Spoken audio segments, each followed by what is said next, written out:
Hello story lovers, welcome back to my channel చేరవా ప్రియ part 65.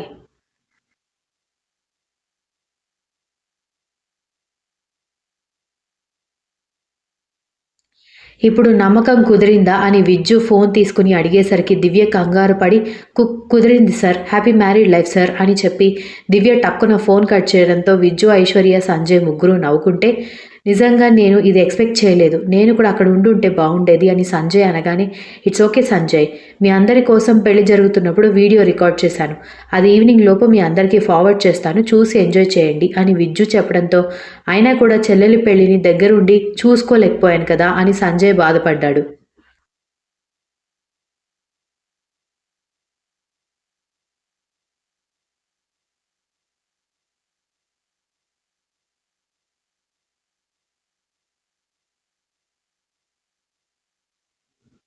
హడావిడిగా అయిపోయింది అన్నయ్య అని ఐశ్వర్య చెప్పగానే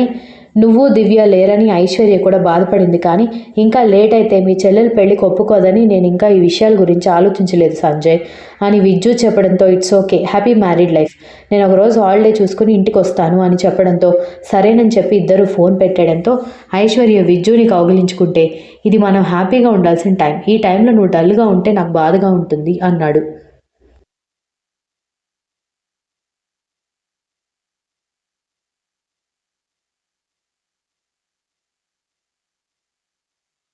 బాధగా కాదు, ఏదో బెంగగా ఉందంతే అని చెప్పి అతన్ని గట్టిగా చుట్టుకోవడంతో నేనున్నాను కదా, నువ్వు బాధపడకుండా చూసుకోవడానికి ప్రయత్నిస్తాను అని చెప్పడంతో అతన్ని ఇంకాస్త గట్టిగా కౌగిలించుకోగా ఆమెని కూడా అతను గట్టిగా కౌగిలించుకున్నాడు.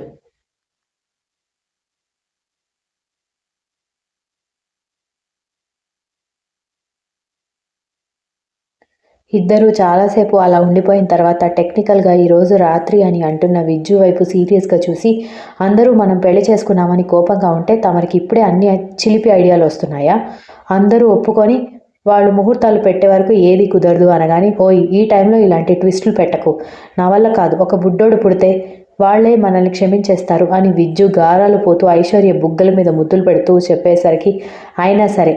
వాళ్ళు క్షమించిన తర్వాతే ఏదైనా వేషాలు వెయ్యకు అని విజ్జుని నెట్టేసి అతను తీసుకొచ్చిన డ్రెస్సెస్ తీసుకుని ఫ్రెష్ అవడానికి వెళ్ళిపోయింది.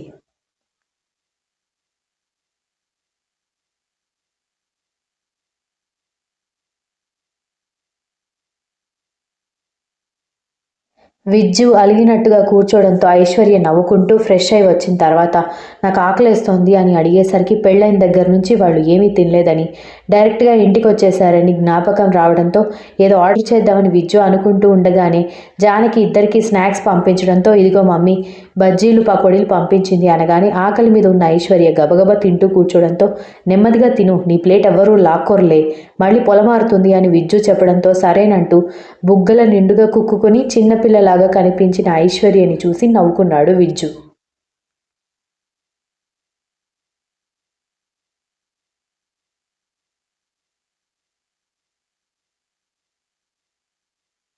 కాసేపటికి వాళ్ళిద్దరూ తీసుకున్న ఫొటోస్ అన్నిటినీ స్టేటస్లో పెట్టడంతో అందరూ ఫోన్స్ మీద ఫోన్స్ చేస్తూ ఉండేసరికి పెళ్ళైపోయిందని త్వరలో రిసెప్షన్ ఏర్పాటు చేస్తామని అందరూ రావాలని చెప్పి ఫోన్స్ కట్ చేయడంతో అప్పుడే అందరికీ పెళ్ళైపోయిందని చెప్పేశావా అనగానే తెలియాలి కదా, లేదంటే కన్ఫ్యూజ్ అవుతారు, తర్వాత తెలిస్తే ఫీల్ అవుతారు అనగానే ఐశ్వర్య నిజమేలా అన్నట్టుగా తలాడిస్తే బావా ఇది అన్యాయం బావా అని అంటూ లోపలికి దూసుకొచ్చిన ప్రశాంత్ ఐశ్వర్య పకోడీలు బజ్జీలు ఆకలి మీద కుక్కుంటూ కనిపించేసరికి ఆశ్చర్యంగా చూడడంతో ఆకలిగా ఉందంటరా, తింటోంది, నువ్వేంటి చెప్ప పెట్టకుండా వచ్చేశావు అనగానే నువ్వేంటి చెప్ప పెట్టకుండా పెళ్లి చేసుకున్నావని అన్నాడు ప్రశాంత్.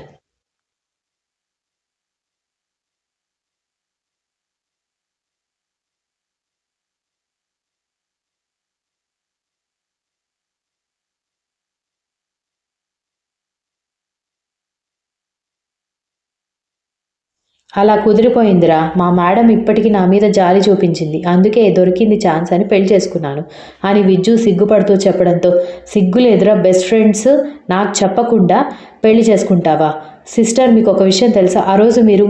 వీడెక్కడికి వెళ్ళిపోయాడని బాధపడుతూ నాకు ఫోన్ చేశారు కదా, వీడు అసలు నాకు తెలియదని మీకు ఫోన్ చేసి చెప్పమన్నాడు అనగాని విజ్జు షాక్ అయ్యి ప్రశాంత్ వైపు కోపంగా చూడడంతో లేకపోతే నాకు చెప్పకుండా పెళ్లి చేసుకుంటావా, ఇప్పుడు చూడు నిన్నెలా ఇరికించాను, మా సిస్టర్ని బ్రతిమాలుకోవడానికి నీకు 10 ఏళ్ళు పడుతుంది అని కోపంగా వెళ్ళిపోయాడు ప్రశాంత్.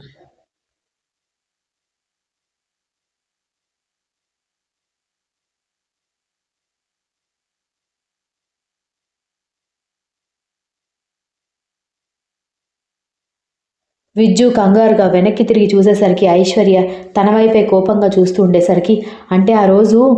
ఆ, నీ మీద మమ్మీ మీద కోపంగా ఉన్నాను బేబీ, అందుకే అలా వాడితో చెప్పమని చెప్పాను, కానీ నిన్ను టెన్షన్ పెట్టాలని కాదు అనగానే కోపంగా ప్లేట్ పక్కన పడేసి గబగబా వాటర్ తాగి వెళ్ళి బాల్కనీలో అలిగి కూర్చోడంతో వచ్చి పెంట పెట్టేసి పోయాడని తిట్టుకున్నాడు విజ్జు. బేబీ ప్లీజ్ నువ్వు అలా కోపంగా ఉండకు, నాకు ఏడుపు వస్తుంది అని అంటూ ఉంటే, అయితే కూర్చుని ఏడువు, ఆ రోజు ఎంత కష్టపడ్డాను తెలుసా, రోడ్డు మీద పిచ్చిదానిలాగా ఏడుస్తూ మీ గురించి వెతుక్కున్నాను, చూసే వాళ్ళందరూ నన్ను ఒక పిచ్చిదానిలాగా చూశారు, ఆయాసం కూడా తగ్గకుండా నీ గురించి పరుగులు పెడుతూనే ఉన్నాను, అలాంటిది నువ్వేమో అక్కడ నా టెన్షన్ చూసి ఎంజాయ్ చేస్తున్నావు అన్నమాట అనగానే, చీచీ అదేం మాట, నేనెందుకు అలా ఎంజాయ్ చేస్తాను అని అన్నాడు విజ్జు.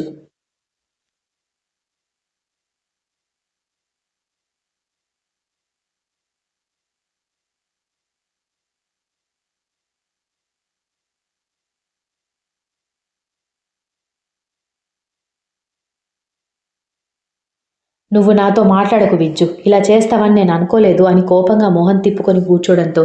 భగవంతుడా అని తల పట్టుకోవడంతో జానకి కూడా కోపంగా చూస్తుంటే, ఏమైంది మమ్మీ అని అడిగేసరికి, ఆ రోజు నాకు కూడా వాడి చేత నువ్వు అక్కడ లేవని చెప్పించావు కదా అనగానే విజ్జు కంగారు పడుతూ చూస్తూ ఉంటే, ఇలా తయారయ్యావేంట్రా నువ్వు, ఇలా ఉండేవాడివి కాదు కదా అని కోపంగా అడుగుతుంటే, అది కాదు మమ్మీ, ఆ రోజు మీరిద్దరూ నన్ను అర్థం చేసుకోలేదని కోపంతో అలా చెప్పాల్సి వచ్చింది అనగానే, నోరు మొయ్యి అని కోపంగా ఇద్దరూ చెప్పేసరికి, ఒక్క ఫిట్టింగ్ అంటే డబల్ ఫిట్టింగ్ పెట్టి పోయాడు దరిద్రుడు అని తిట్టుకున్నాడు విజ్జు.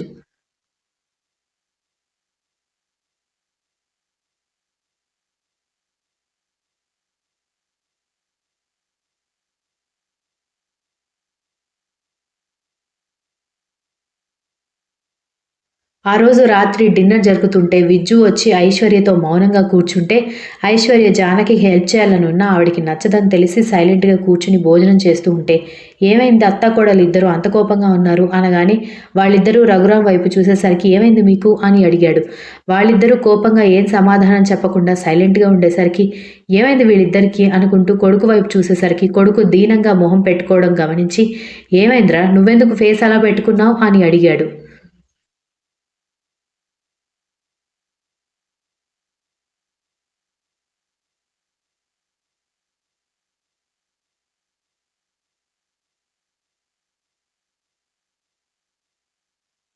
తప్పు చేసింది వాడే కదా, అందుకే వాడే దీనంగా ఫేస్ పెట్టుకుంటాడు అని జానకి కోపంగా చెప్పేసరికి, అరే ఏమైందో చెప్పకుండా అందరికందరూ మౌనవ్రతం పాటిస్తుంటే నాకెలా అర్థమవుతుంది,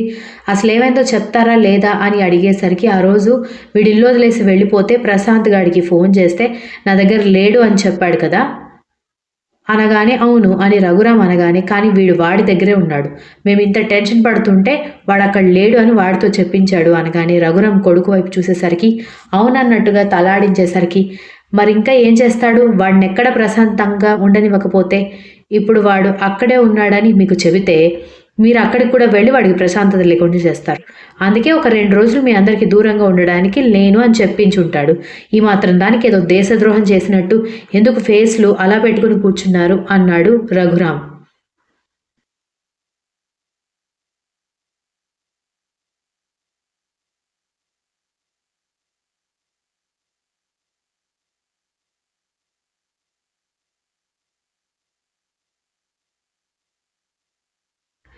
అదేంటి మావయ్య గారు అలా మాట్లాడతారు, ఆ రోజు నేను ఆంటీ ఎంత కంగారు పడ్డామో తెలుసా, ఊరు మీద పడి వెతికాను నేను, ఆంటీ అయితే భోజనం కూడా చేయలేదు, మీకు కూడా తెలుసు కదా, ఇంత పెద్ద అబద్ధం చెప్పించడం తప్పు కదా అనగానే, చూడమ్మా మీ వరకు అది వాడు అబద్ధం చెప్పినట్టు కావచ్చు, వాడి వరకు వాడు ప్రశాంతత వెతుక్కున్నాడు అంతే, నేనైతే వాడు చేసింది తప్పు అనుకోవడం లేదు, ఎప్పుడో జరిగిన దానికి ఇప్పుడు కోపం చూపించడం వల్ల వచ్చే లాభమేం లేదు, అత్తాకోడలిద్దరూ కోపాగ్నిని పక్కన పెట్టి భోజనం చేయండి అని చెప్పాడు రఘురాం.